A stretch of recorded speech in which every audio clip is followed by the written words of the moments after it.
Niwakumbushe Watanzania, mimi umaskini wa Watanzania sijausoma kwenye kitabu, nimeuishi. Na Mheshimiwa Spika, katika maisha yangu haya, katika umri wangu huu, miaka takribani 32 nimeishi katika maisha hayo ya umaskini. Nimeishi katika maisha ambayo, kwa wale wanaokumbuka, kule vijijini mama zetu, dada zetu wakivaa gauni huwa wanajifunga nguo kiunoni. Ile nguo anayojifunga dada yangu, ile nguo anayojifunga shemeji yangu, ndio ilikuwa nguo yangu ya kujifunika. Kwa hiyo kabla hajamaliza shughuli zake za kila siku, silali mpaka akalale ili nipate shuka ya kujifunika. Na asubuhi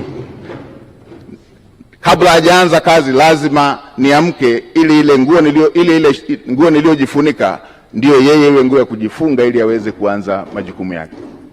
Ninatambua mazingira ya kulala, unaenda kuchunga, ukirudi nyumba nzima inavuja, na utakapolala inabidi ujifunike ile ngozi ili matone yale yanayoendelea kuvuja angalau yatue kwenye ngozi.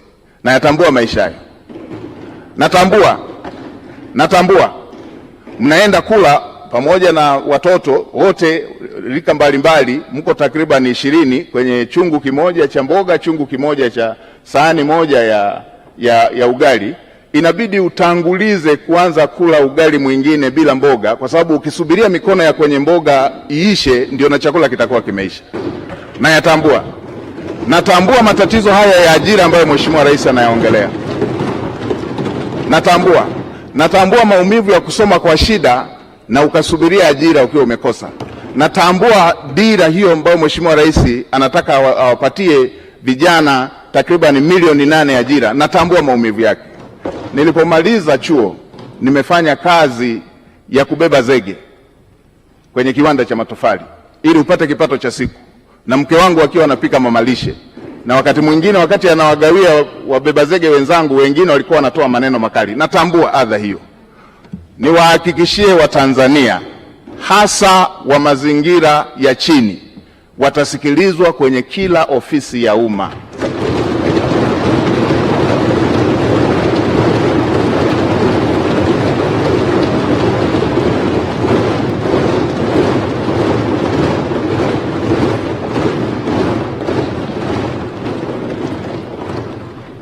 Kila aliye Mtanzania, hii nchi ni yake. Watanzania wote watasikilizwa kwa nidhamu katika ofisi za umma. Watasikilizwa kwa nidhamu katika ofisi za umma. Watanzania watafikisha kero zao, na watumishi wa umma watakwenda kwenye makazi, kwenye maeneo ya Watanzania kutatua kero za Watanzania.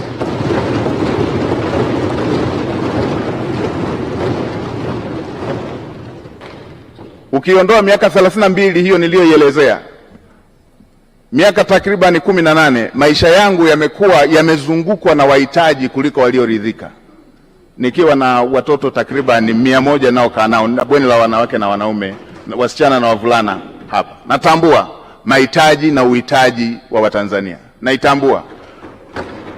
Kwa kutambua hilo, naamini yale yaliyo dira ya Mheshimiwa Rais katika kutatua kero za Watanzania, niwahakikishie Watanzania nitasimamia kwa uadilifu, nitasimamia kwa jitihada, nitasimamia kwa kuhakikisha kwamba hayo yanatimia.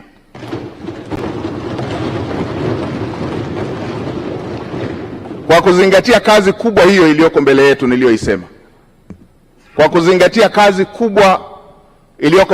niliyoisema, watumishi wa umma na Watanzania sote tuwe tayari.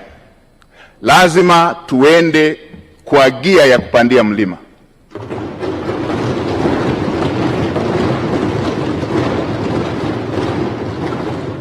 Lazima tuende kwa gia ya kupita kwenye bahari yenye mawimbi. Lazima tuende kwa gia ya kupita kwenye anga lenye mawingu. Lazima chombo kifike salama na watu wake wakiwa salama. kwa watumishi wa umma wavivu, wazembe, wala rushwa,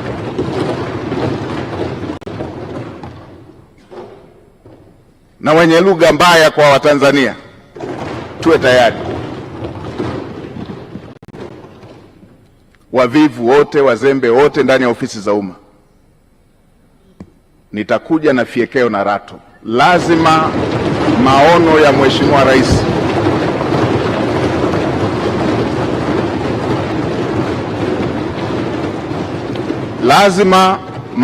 Mheshimiwa Rais, ahadi ambazo Mheshimiwa Rais amewaahidi wa Tanzania lazima zitekelezwe. Mheshimiwa Spika, katika kumalizia, nitoe rai kwa Watanzania wote.